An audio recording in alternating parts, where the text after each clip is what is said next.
Estimados estudiantes, buenos días, buenas tardes o buenas noches, dependiendo del momento en el cual ustedes tengan acceso a este video de su curso de seguridad social.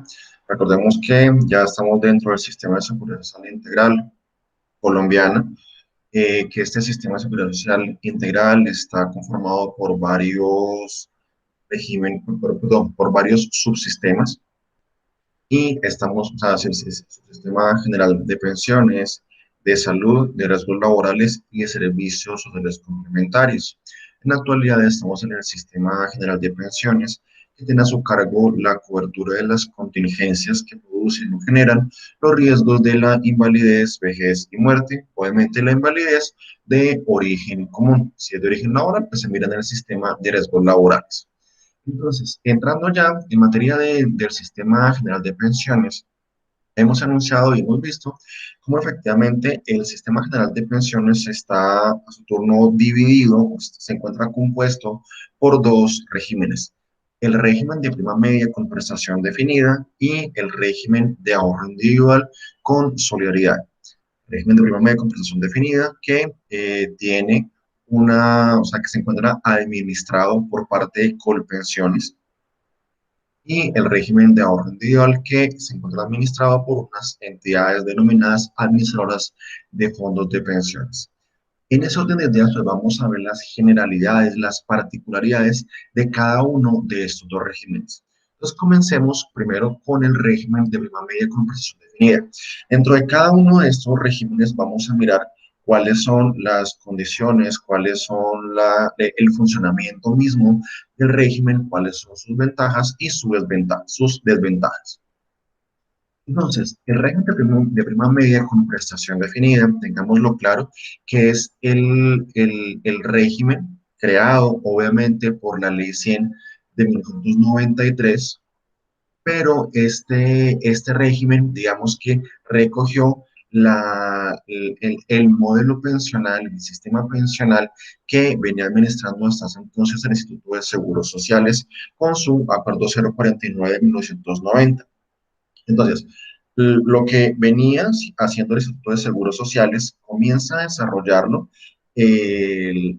sea, comienza a hacer parte, a partir de de la entrada en vigencia del Sistema General de Pensiones, el régimen de prima media con prestación definida. Este es un régimen, por ende, que no es nuevo en el ordenamiento jurídico colombiano, sino que ya tiene una tradición jurídica bastante importante.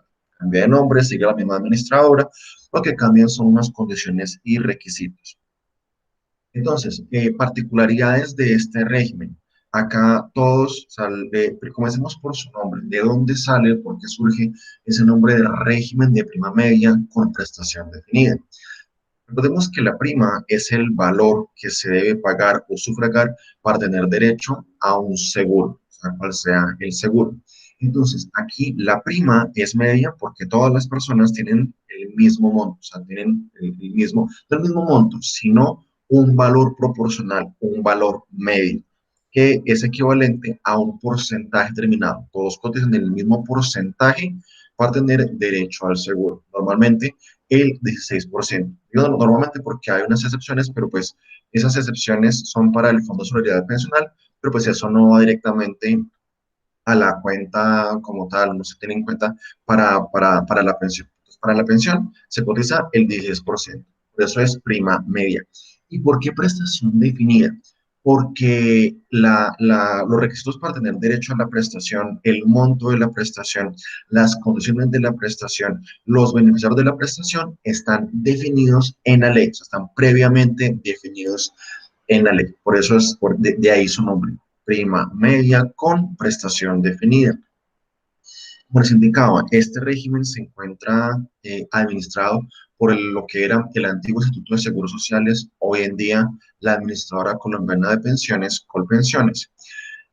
Todas las cotizaciones, todo el dinero que llega de los afiliados a este régimen va a un fondo común de naturaleza pública. Bueno, ese 16% o esos 16 puntos porcentuales del ingreso base de cotización, esos 16%, 13 puntos van a un fondo común de naturaleza pública y en los otros 3 puntos o sea, digamos se destina para administración y seguros. O sea, con esos tres puntos es que subsiste y funciona Colpensiones y además también, o sea, aparte de esos tres puntos, se hace se pagan unos seguros para los riesgos de invalidez y sobrevivencia. Los 13 puntos, esos 16, esos 13 puntos van al fondo de pensión de vejez. Es un fondo común de naturaleza pública. Ese fondo se nutre con los aportes de todos los afiliados, con las cotizaciones de todos los afiliados. Perdón. La idea, veíamos, era que, de acuerdo al diseño que traía Gonzalo Roa, es que efectivamente se acumulasen reservas con los aportes de todos los afiliados, se fuesen acumulando reservas y de ahí sufragar las prestaciones en un futuro. Sin embargo, pues ya esas reservas se han agotado, pero como existe una garantía por parte del Estado en cuanto al pago de las pensiones, el Estado se compromete y el Estado destina parte de su presupuesto precisamente para asumir el faltante. En la actualidad, lo que se cotiza anualmente no alcanza a cubrir el 100% del monto de las prestaciones que se reconocen en cada año. Por esa razón, el Estado destina parte de su presupuesto efectivamente a cubrir ese faltante. Eh, Veamos que acá se aprecia muchísimo una solidaridad entre generaciones. Con las cotizaciones de la generación en activo se financia, al menos en parte, las prestaciones de la generación que ya está en pasivo, o sea, la generación de adultos mayores. Una generación es solidaria con la otra. Para que el sistema funcione y se mantenga en equilibrio, debería existir un adecuado equilibrio, una adecuada correlación entre cotizantes versus pensionados. O sea, muchas personas cotizando para que puedan recibir la pensión de vejez las personas que ya tengan derecho. Pero pues al invertirse o al existir un cambio en la pirámide poblacional, en esa estructura demográfica del país, pues obviamente existe una alteración, existe una modificación. Si se cumplen con las condiciones, la persona debe cotizar, ya he indicado los porcentajes. Ahora bien, cuando se tiene derecho, pues vamos a verlo más adelante, que efectivamente para tener derecho a una prestación, eso está definido en la ley. Básicamente son dos requisitos, un requisito de edad, que depende del género de la persona, los hombres, o género masculino, a los 62 años, mientras que las mujeres, o el género femenino, a los 57 años de edad. Además de eso, también se exige un requisito de permanencia o de fidelidad en el sistema expresado en semanas de cotización, que son 1.300 semanas, aproximadamente 25 años de cotizaciones. Eh, la descripción legal como tal de este régimen se encuentra en el artículo 31 de la ley 100, al cual ustedes pueden consultar. Entonces, recapitulando, el régimen de prima media con prestación definida es un régimen, obviamente, cuya prestación está definida en la ley. Los aportes de todos los afiliados constituyen un fondo común de naturaleza pública con el cual se garantizan las prestaciones. Y en caso que con ese fondo no se logre cubrir el 100% de las prestaciones, existe una garantía estatal del pago de dichos beneficios. Es decir, están completamente asegurados. En contraposición a este, tenemos de un lado prima media y de otro lado el régimen de ahorro individual con solidaridad.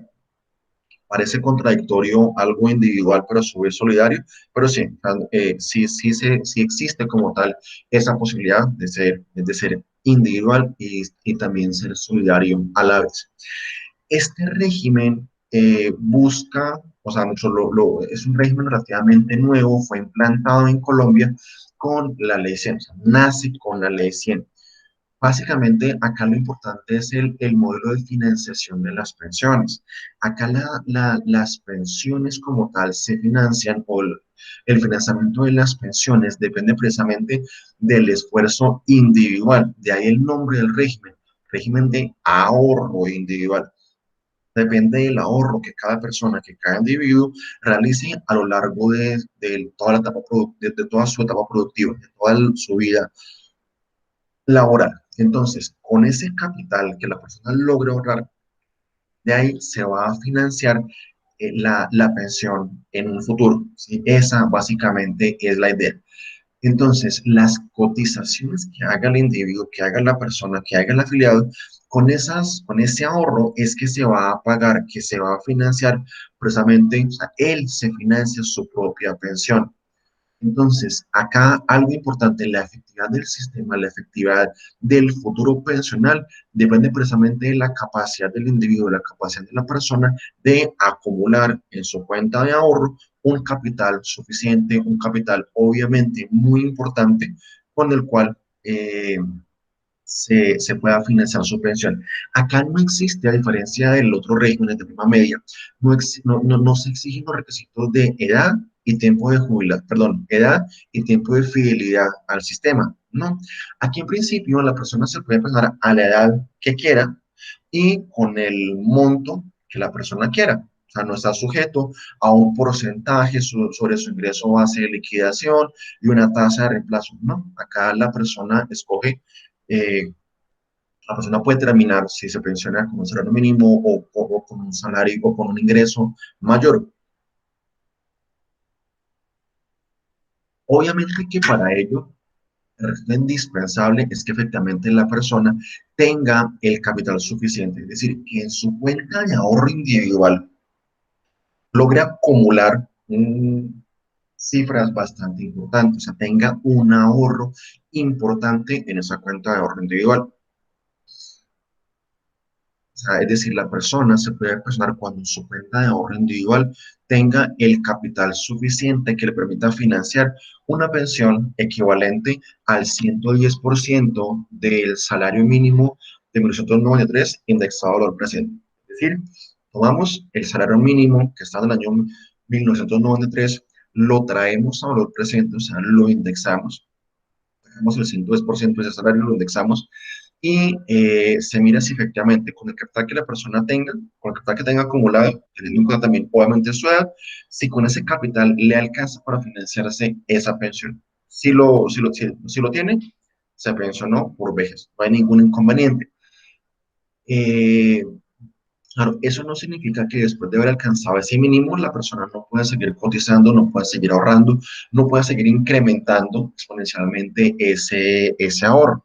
Pues efectivamente, entre más ahorre, entre más capital tenga, pues mayor será la prestación o su prestación pensional será de un mayor valor. Entonces, acá no hay requisitos de edad ni de tiempo de fidelidad para acceder a la pensión de vejez. Eso hay que tenerlo muy claro. Sino que acá lo único que importa es el capital que la persona haya logrado acumular en su cuenta de ahorro individual. Es decir, siempre que uno tenga el capital suficiente para financiarse la pensión, se pensiona a cualquier edad. A diferencia del régimen de prima media, donde todas las cotizaciones van a un fondo común de naturaleza pública, acá no. Acá cada persona tiene su propia cuenta de ahorro individual, muy similar, muy parecida a una cuenta, por ejemplo, en una entidad financiera, una cuenta de ahorros, una cuenta corriente, donde la persona solamente hace un ahorro. Entonces, algo importante es sobre el funcionamiento mismo del sistema. Aquí la persona, o sea, cada persona, cada afiliado al RAIS tiene su cuenta individual. La persona tiene su cuenta. Se nutre con las cotizaciones que haga. ¿Sí? El aporte suyo, el aporte de su empleador.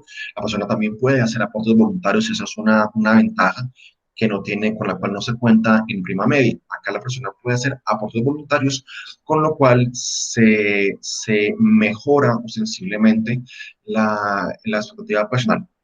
Por ejemplo, haciendo un cálculo grosero, por cada millón, o sea, si una persona decide hacer o sea, mensualmente, claro, no solamente la cotización a la cual está obligado, ¿sí? Sino que si hace aportes voluntarios, por ejemplo, la persona todos los meses ahorra 100.000 pesos adicionales. Esos 100.000 pesos que a lo largo de la etapa productiva de la vida se van a ver reflejados en que el monto de su mesada pensional se va a incrementar, es decir, la pensión que va a recibir será 160.000 pesos mayor. Más o menos tiene una rentabilidad del 60%. La persona mete 100 mensualmente y en un futuro, cuando ya esté pensionado, recibe 160. Más o menos esa es la relación. Pues obviamente es un cálculo grosero, es un cálculo cálculo burdo, no es un cálculo actuarial, pero más o menos son las cifras. Pues más o menos, si mete 1 millón de pesos mensualmente, pues recibirá su pensión, se verá incrementada en 1.600.000 pesos y así sucesivamente, aproximadamente. Claro, eso significa que la persona a lo largo de su vida, toda su vida laboral, pues hace aportes adicionales. Un aspecto importante, un aspecto importante es que efectivamente el modelo del funcionamiento es como si fuese una especie de bola de nieve. Si es cierto, cada persona tiene su propia cuenta de ahorro individual, esa cuenta de ahorro individual se nutre, repito, con sus cotizaciones obligatorias. Él puede también hacer aportes voluntarios o cotizaciones voluntarias, ¿sí? Ese valor genera una rentabilidad, unos intereses. Entonces, meto 100, una rentabilidad 105. Al mes siguiente meto otros 100 pesos. Ya no son, ya llevo total 205. Sobre esos 205 se invierte y genera intereses. Si por 100 pesos me dio 5, entonces por 200, digamos que nos dé 12 pesos.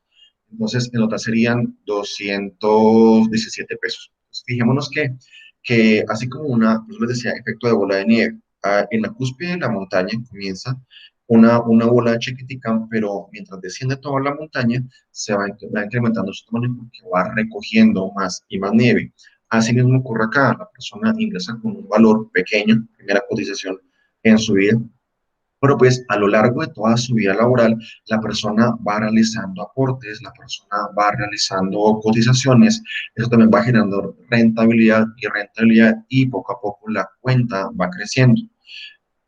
Acá un aspecto muy importante, la persona, o sea, se requiere una cotización permanente, o sea, que tenga una alta densidad de cotizaciones, que no hayan periodos largos en los cuales la persona no cotiza. Porque si no cotiza, pues obviamente no le ingresa dinero, no le ingresan los recursos y no se conforma como tal esa bola de nieve. Obviamente, pues esa bola de nieve va a seguir rodando, va a seguir generando intereses, pero pues no es lo mismo que ingresen intereses y además ingresen también cotizaciones.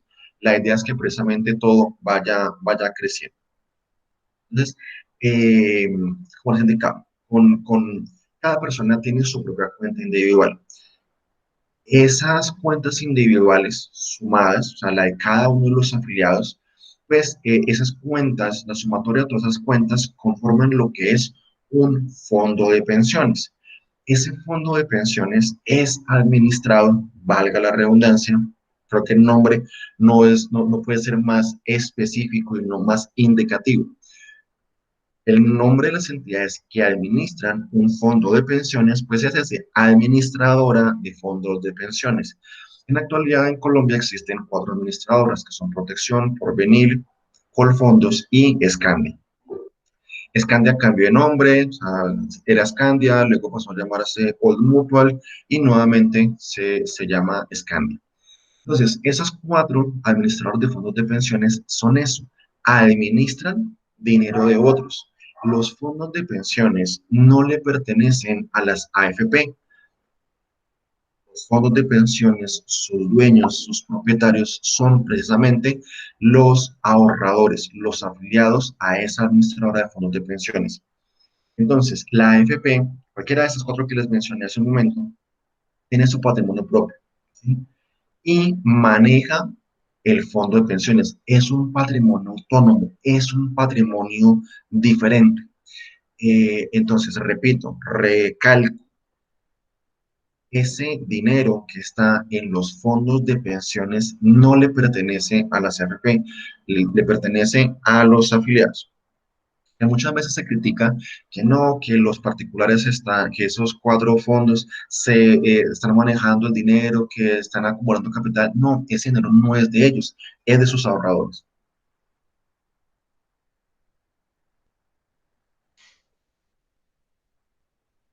Eh, entonces, cada persona tiene su propia cuenta individual. La sumatoria de esas cuentas conforma un fondo de pensiones que es administrado por una AFP. Con con ese capital de los fondos, con ese dinero, pues las AFP, en calidad de administradoras, hacen eso, administrar. ¿Qué significa eso?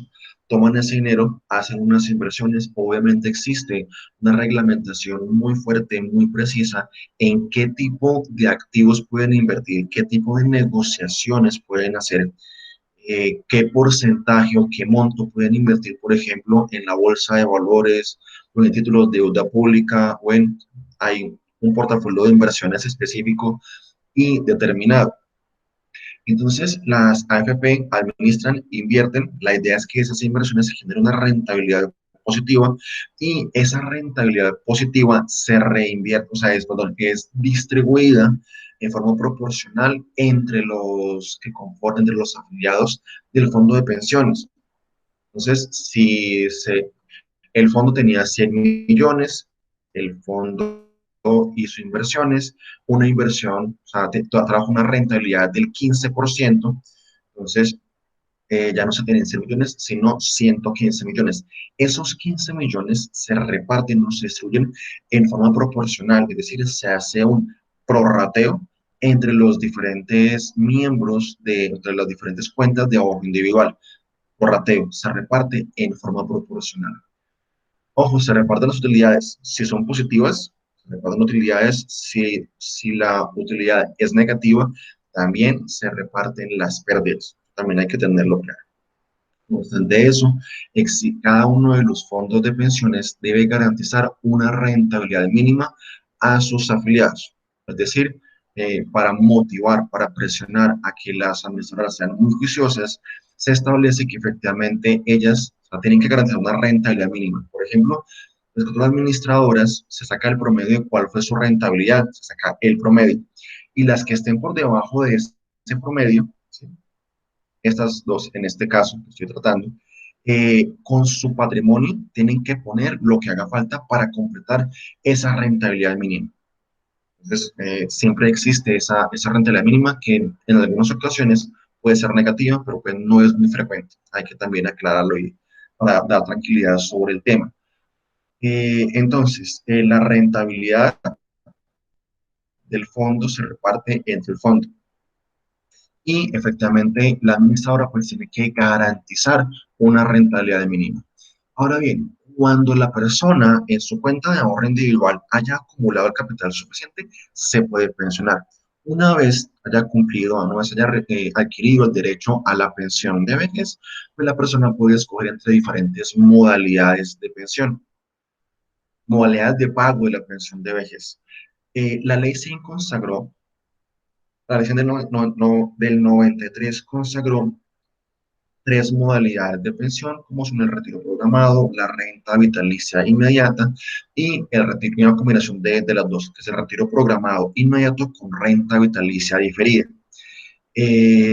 La Superintendencia Financiera de Colombia, hace algunos años, en el año 2016, autorizó cuatro modalidades tradicionales de pago de la pensión de vejez en el régimen de ahorro de con solidaridad, que lo veremos más adelante. Este régimen, este RAIS, ahorro individual con solidaridad, se encuentra establecido, se encuentra regulado en el artículo 59 de la ley 100. Ahora, ¿por qué la S? ¿Por qué RAIS, régimen de ahorro individual con solidaridad? Porque es individual, sí, existe, cada persona destina parte de su ahorro a una cuenta individual. Pero entonces, acá sucede algo particular y es que efectivamente de esos 16 puntos que la persona cotiza mensualmente, 16 puntos porcentuales, 3 puntos se dirigen a administraciones seguros, o sea, con eso es que, con esos 3 puntos porcentuales, es que la AFP se nutre, o sea, sobrevive y además también compra, paga las primas para los seguros de invalidez y sobrevivencia de sus afiliados. 11 puntos y medio de esos 16, 11 puntos y medio, 11.5 van con destino a la cuenta de ahorro individual del afiliado y 1.5 de la solidaridad va con destino al fondo de garantía de pensión mínima. El fondo de garantía de pensión mínima, lo veremos más adelante, es un fondo especial, único del régimen de ahorro individual con solidaridad y pues tiene unas particularidades que ya vamos a ver. De antemano les digo, no me confundan en qué consiste la garantía de pensión mínima con la disposición constitucional en virtud del cual ninguna pensión debe ser inferior a un salario mínimo legal mensual vigente. Son dos cosas o son dos temas diferentes, ¿sí? Una cosa es que todas las pensiones deben ser al menos de un salario mínimo legal mensual vigente, y otra cosa es que los afiliados al RAIS tengan una protección especial, que es el Fondo de Garantía de Pensión Mínima. ¿Vale? Entonces, acá en el RAIS, la pensión no depende ni de la edad ni de la fidelidad al sistema, sino del capital, de los aportes que la persona haya logrado acumular en su cuenta de ahorro individual. Obviamente existe una libertad de escogencia tanto de régimen, y si ha escogido el RAIS, pues podrá escoger entre las diferentes administradoras que existen, ¿sí? Puede hacer un cambio de administradora desde que ya lleve 6 meses en una misma administradora, sin cambiarse el régimen, puede cambiar de administrador. Eh, Acá un punto importante es que también existe una garantía por parte del Estado. El Estado garantiza los ahorros y el pago de las pensiones en caso, eventualmente, que las administradoras incumplan. O sea, existe también una garantía, existe también una vigilancia muy fuerte, muy fuerte por parte de la Superintendencia Financiera de Colombia. Un punto importante que también será objeto de análisis detallado es que cuando una persona, por ejemplo, está en prima media y se traslada al RAIS, pues la persona digamos que ese periodo de tiempo que estuvo vinculado a prima media, pues se le representa a través de la figura de un bono pensional, ¿sí? El bono pensional es un título valor, es un instrumento de financiación de las pensiones, título valor que representa el tiempo, los salarios de la persona mientras estuvo afiliado a ese régimen. Entonces, ese bono personal también en su momento hará parte de la cuenta de ahorro individual para que precisamente suba y de ahí financiar el pago de las pensiones. Eh, ¿Qué ventajas y desventajas tiene cada uno de estos dos regímenes? Pues comencemos mirando las ventajas del régimen de prima media con prestación definida que administra Colpensiones. Cuando se trata de un sistema de reparto, los costos de administración por economía de escala terminan siendo relativamente bajos. Entonces, eso es una ventaja muy grande para el sistema. Acá existe, en este régimen se aprecia una solidaridad bastante importante que se expresa a través de diferentes términos. En primer lugar, las mujeres tienen el mismo derecho pensional, pero se pensionan 5 años antes. Eso puede ser tomado como una ventaja, siempre y cuando la mujer haya efectivamente logrado a esa edad tener el número de semanas exigido en la ley. También, digamos que existe una solidaridad entre generaciones, toda vez que efectivamente con los cotizaciones de la generación en activo se financian las prestaciones, las pensiones de la generación en pasivo. También un aspecto muy importante es que efectivamente una crisis económica o, o el sector financiero no afecta la expectativa personal de la persona. Para la persona, evidentemente, no le importa mucho, no se ve afectado si a la economía le va bien o le va mal, porque finalmente su pensión se va a calcular sobre el promedio de sus salarios, ¿sí? Sobre el promedio del ingreso a, ¿sí? El ingreso a esa cotización más bien es el promedio de los salarios sobre los cuales la persona ha cotizado a lo largo o de su vida laboral o los últimos 10 años de cotizaciones. ¿Qué desventajas trae el régimen de prima media con prestación definida? El envejecimiento de la población. Si la población, si la estructura demográfica del país ya no es una pirámide, sino que en algunos casos comienza a volverse más pareja, más forma de barril o incluso a invertirse en la pirámide, pues eso que implica que cada vez van a ser menos cotizantes en relación con los pensionados. Es decir, va a existir más presión, más fuerza sobre los cotizantes. Entonces, esa transición demográfica puede poner en riesgo efectivamente el sistema pensional. ¿Y ello qué implicará? Que a largo plazo sea necesario realizar apropiaciones presupuestales, ya lo estamos viendo, y esas apropiaciones van a seguir creciendo.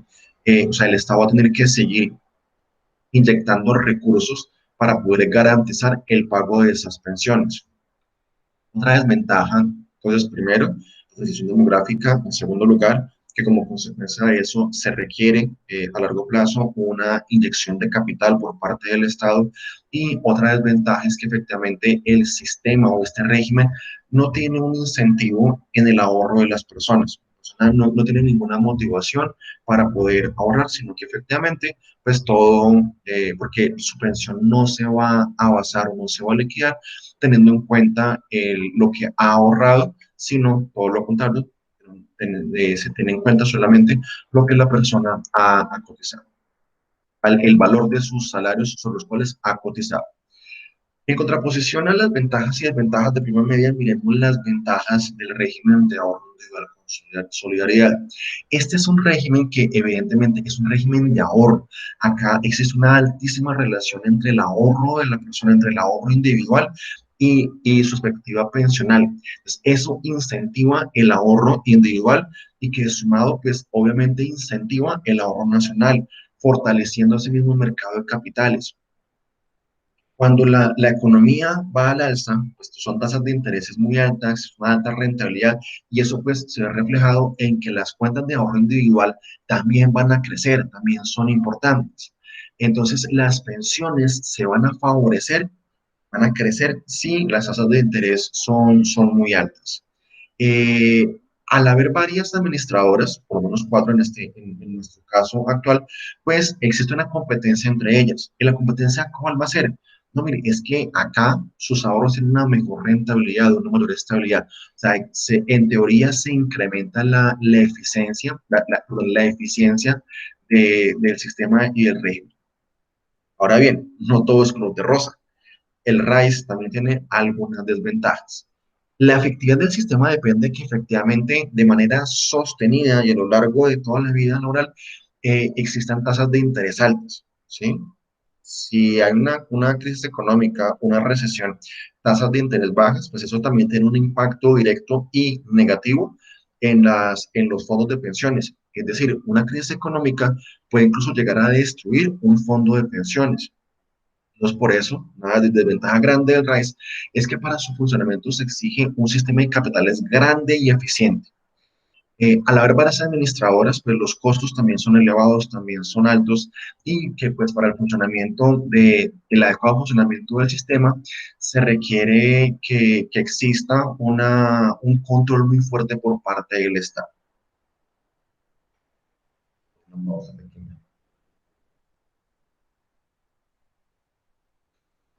En esta pausa, pues aprovecho también para invitarlos a que se suscriban a mi canal, activen la campanita, que se notifiquen cada vez que eh, subo uno de estos videos que son complementarios pues, para toda nuestra área del conocimiento. Entonces, el sistema de seguridad social integral está dividido en varios subsistemas. El primer subsistema, Sistema General de Pensiones. Este Sistema General de Pensiones está conformado por dos regímenes, prima media y ahorro individual. Régimen de prima media con prestación definida y régimen de ahorro individual con solidaridad conforman los dos el Sistema General de Pensiones. ¿Por qué me devuelvo y por qué hago nuevamente claridad sobre este punto? Porque hay algunos sectores que están excluidos, algunos regímenes que están exceptuados, que no hacen parte del Sistema General de Pensiones. Entonces, los cristianos, los mortales, pues estamos o en prima media o en ahorro individual. Otro grupo poblacionales están por fuera, otros grupos poblacionales están por fuera del sistema. No lo vemos acá en cámara. No hacen parte de este sistema, no hacen parte del sistema general de pensiones. En cambio, hay otros que haciendo parte del sistema general de pensiones tienen unas condiciones particulares que son los que denominamos regímenes especiales. Vamos a ver, efectivamente, o sea, ya vimos prima media, ahorro individual, ahora miremos quiénes están excluidos y quiénes son especiales. Entonces, comencemos. ¿Qué sectores están excluidos o qué grupos poblacionales o grupos de trabajadores se consideran un régimen exceptuado del Sistema General de Pensiones. Como la Guatavera, están por fuera del sistema, no hacen parte del sistema. En primer lugar, la fuerza pública. Recordemos que la fuerza pública está conformada, o está integrada más bien, por lo que son las fuerzas militares y la Policía Nacional. Las fuerzas militares son el Ejército Nacional, la Fuerza Aérea y la Armada Nacional. Entonces, la fuerza pública es un sector excluido. Ellos tienen su régimen exceptuado del Sistema General de Pensiones, aún en la actualidad. El personal civil de las fuerzas militares y la policía, o sea, el personal civil de la fuerza pública que se vinculó a esta fuerza pública antes de la entrada en vigencia de la ley 100 del 93, también, digamos que ellos lograron conservar ese régimen exceptuado, o sea, no hacen parte, no se les aplica el sistema general de pensiones, sino que efectivamente se les aplica ese régimen exceptuado. También los maestros oficiales, los que pertenecen al magisterio, que se vincularon justamente al magisterio antes del año 2003. También los servidores públicos de Ecopetrol, que se vincularon a esa entidad, a Ecopetrol, antes de la expedición y entrada en vigencia de la ley 97 del año 2003. Entonces, los trabajadores nuevos del magisterio y de Ecopetrol, pues ya entran a ser partes efectivamente del sistema general de pensiones. Es decir, si una persona se vincula en la actualidad a Ecopetrol o se vincula al magisterio, tiene que escoger si afiliarse a Prima Media o al RAS. ¿Sí? Ya ellos no pueden optar, para ellos no se garantiza esa posibilidad de su régimen exceptuado, sino que entran al igual que el resto de colombianos a ser parte del sistema general de pensiones. Entonces, tanto al magisterio como a Ecopetrol. Solamente se conserva en la actualidad para la fuerza pública y pues nada, nada más. Todos los demás, pues ya se les respeta obviamente a quienes ingresaron antes de eso, personal civil de la fuerza pública, los empleados del magisterio y los empleados de Ecopetrol, que se vincularon antes de las fechas antes indicadas. Entonces, ellos tienen un régimen exceptuado, y están por fuera del sistema general de pensiones. Ahora miremos quienes sí hacen parte del sistema general de pensiones, pero tienen un régimen especial. Quiero aprovechar y compartir acá en pantalla.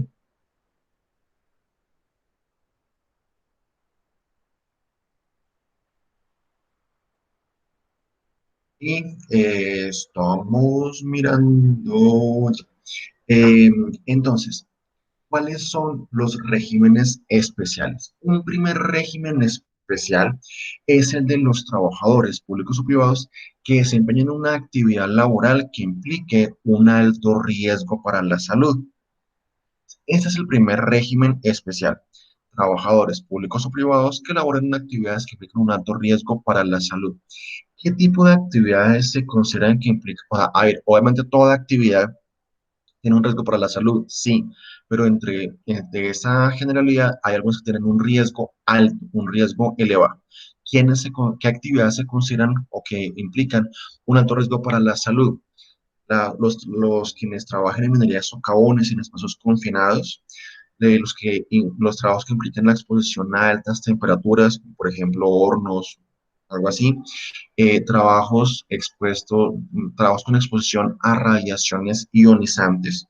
Las radiaciones ionizantes básicamente son las que permiten la toma de imágenes diagnósticas, o sea, radiografías, rayos X, gammagrafía, resonancia, todo eso son radiaciones ionizantes. Entonces, pues, eso tiene un detrimento, o sea, esas radiaciones generan un impacto muy alto en la salud, en la actividad física de los operarios, por eso tienen su régimen especial.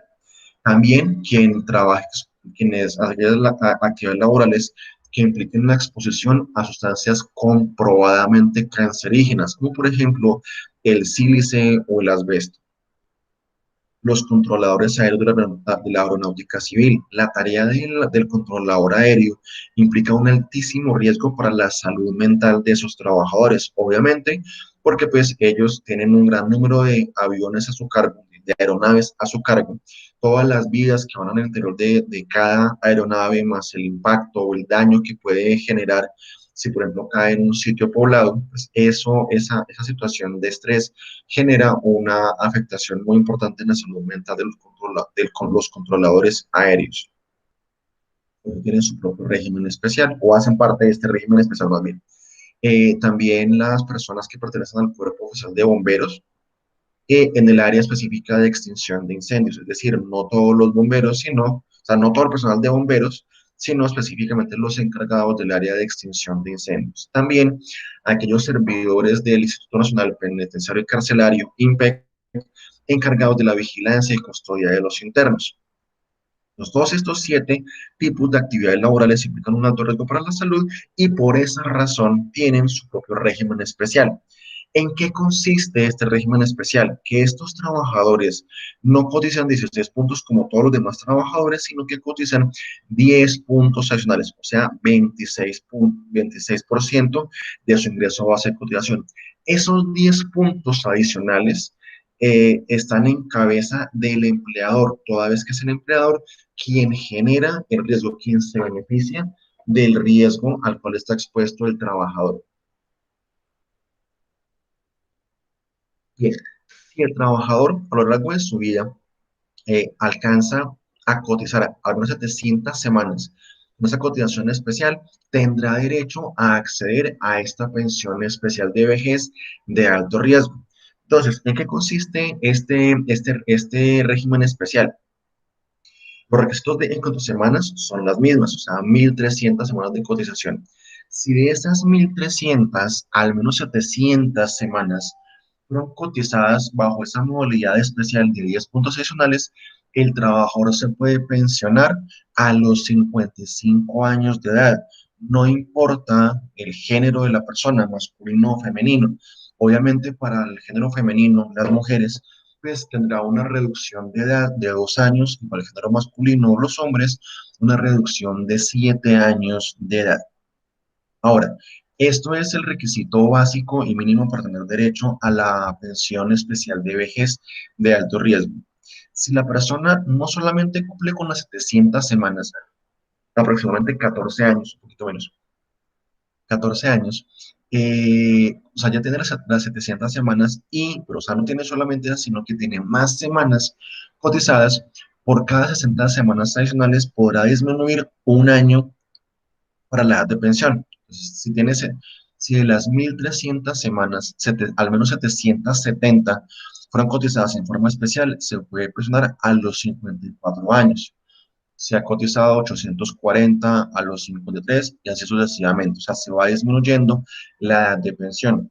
En todo caso, su edad de pensión no podrá ser inferior a los 50 años de edad. Además de este régimen especial de actividades de alto riesgo para la salud o pensión especial de vejez de alto riesgo, hay otros regímenes especiales, como por ejemplo los aviadores civiles que estaban afiliados al ACDAC o al CASDAC, pero ya estos regímenes se unificaron con la ley 100, pues hacen parte, o sea, entonces básicamente los aviadores civiles eh, an- eh, que estaban antes de la entrada en vigencia de la ley 100. También los periodistas tenían su propio régimen pensional especial, que básicamente con 30 años de servicio, sin importar la edad, tenían derecho a una pensión. Este régimen especial para los periodistas también finalizó con el decreto ley 2090 del año 2003. O sea, desapareció ese régimen especial, pero pues obviamente los que adquirieron el derecho aún se les respeta ese derecho adquirido. También los que estuvieron en su momento vinculados como servidores públicos municipales o departamentales, pues que los cobija la ley 33 del 85 y pues dado el caso se les respetará esos derechos adquiridos o podrán pensionarse efectivamente con las condiciones expuestas en esos regímenes, repito, en esa ley 33 del 85.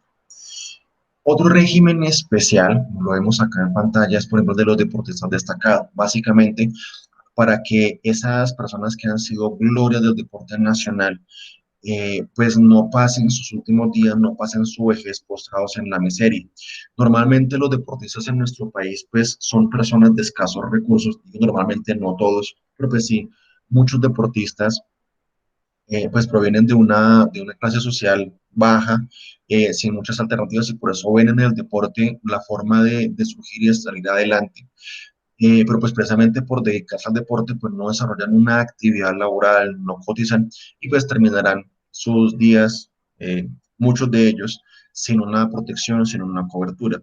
Entonces, en aquellas cosas del deporte, que básicamente hayan ganado, o sea, medallistas olímpicas o hayan ganado algún mundial, y que además no cuenten con ingresos superiores a costos salarios mínimos, tendrán derecho a esta pensión especial de vejez para deportistas destacados.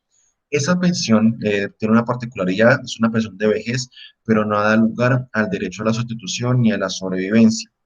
También otro régimen especial dentro del sistema general de pensiones son nuestros congresistas y nuestros expresidentes de la República. Los congresistas tienen su propio régimen especial, consagrado también en el artículo 130, inciso final de la ley 100, eh, que me hago acá una,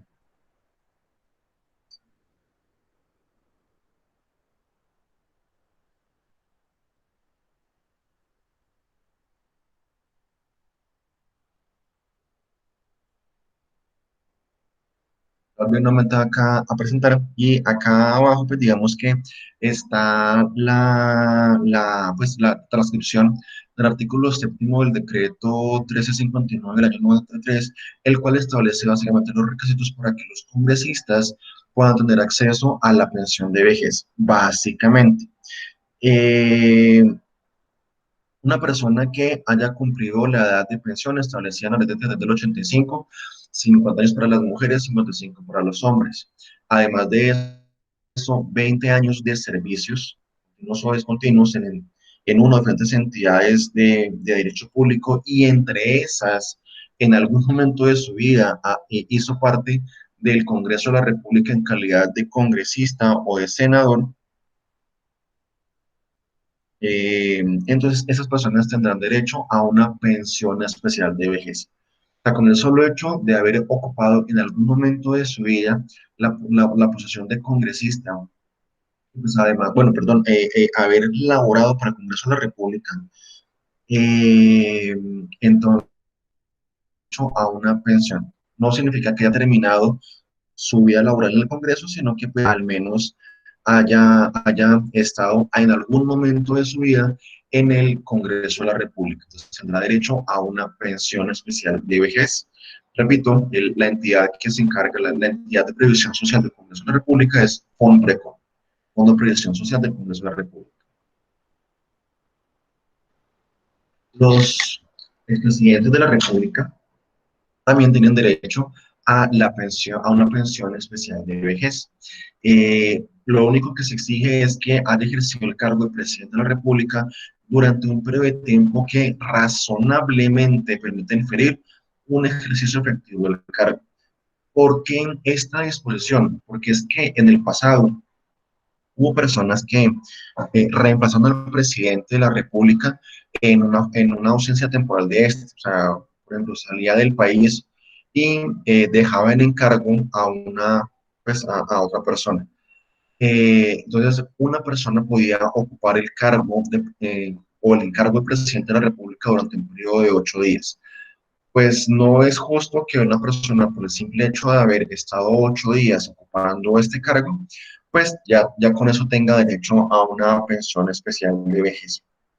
Entonces, por eso la normativa es un poco más exigente, pero pues es muy ambigua, muy subjetivo, porque ese razonablemente pues no establece un término, un tiempo efectivo, sino que lo deja abierto a muchas interpretaciones. Entonces, también los magistrados de las altas cortes tenían su propio régimen especial, Hoy en día solamente se le conserva a los que se vincularon a la rama judicial con anterioridad a la entrada en vigencia del Sistema General de Pensiones. Y el artículo 137 de la Ley 100 crea una pensión especial para las personas que, las personas que hacían parte de un grupo armado ilegal y se desmovilizaron. ¿Sí? Entonces, estas personas, una vez desmovilizadas, si cotizan al menos 500 semanas, tendrán derecho a esta pensión especial de vejez. Entonces, hemos visto efectivamente cómo está conformado el sistema general de pensiones, que está conformado por dos regímenes, prima media y ahorro individual. Vimos que sectores están excluidos, no hacen parte del sistema general de pensiones, y otros que, haciendo parte del sistema general de pensiones, tienen unas condiciones especiales. Vamos a mirar ahora cómo el sistema general de pensiones cubre los riesgos, o las contingencias, perdón, derivadas de los riesgos de la invalidez, la vejez y de la muerte. Vamos en primer lugar a mirar la cobertura de claro, la protección del riesgo de la invalidez se cubre con una prestación denominada pensión de invalidez. La protección del riesgo de la vejez se cubre o se garantiza con la pensión de vejez, y la protección al riesgo de la muerte se cubre o se protege con la pensión de sobrevivientes, dirigida al núcleo familiar que depende económicamente del afiliado, pensionado o fallecido. Entonces, estas tres prestaciones, estos tres tipos de pensiones, las tres tipos de coberturas, pensión de invalidez, vejez y muerte, son las que vamos a ver a continuación, o vamos a estudiar a continuación. Voy a cambiar un poco el orden, no lo voy a tratar de la manera en la cual he indicado invalidez, vejez y muerte, sino que primero vamos a ver lo que es invalidez y muerte, o sea, pensión de sobrevivientes, toda vez que estas dos prestaciones se manejan exactamente igual, sin importar en qué régimen, prima media o individual, esté la persona. Y la diferencia como tal, la veremos después, está específicamente en la protección al riesgo de la vejez. Ahí, en la protección al riesgo de la vejez, es donde efectivamente se diferencian los dos regímenes, prima media y ahorro individual. Entonces, por esa razón, me parece más metodológico, o sea, más adecuado metodológicamente hablando. Vamos a ver primero la pensión de invalidez y de sobreviviente, y por último veremos la protección del riesgo de la vejez con la prestación denominada pensión de vejez. Pues nada, eso es todo por hoy. Recuerden, los invito muy cordialmente a que hagan parte del canal, a que se suscriban, a que estén pendientes de toda la información que vamos a estar publicando acá. Si del contenido de este video surge alguna duda, alguna inquietud, pues no duden en hacérmelo saber. Quedo muy atento a sus comentarios, a que me escriban, y pues yo estaré presto a responder todos y cada uno de sus comentarios. Muchísimas gracias por su visualización, por su atención y también por su difusión. Un feliz día para todos.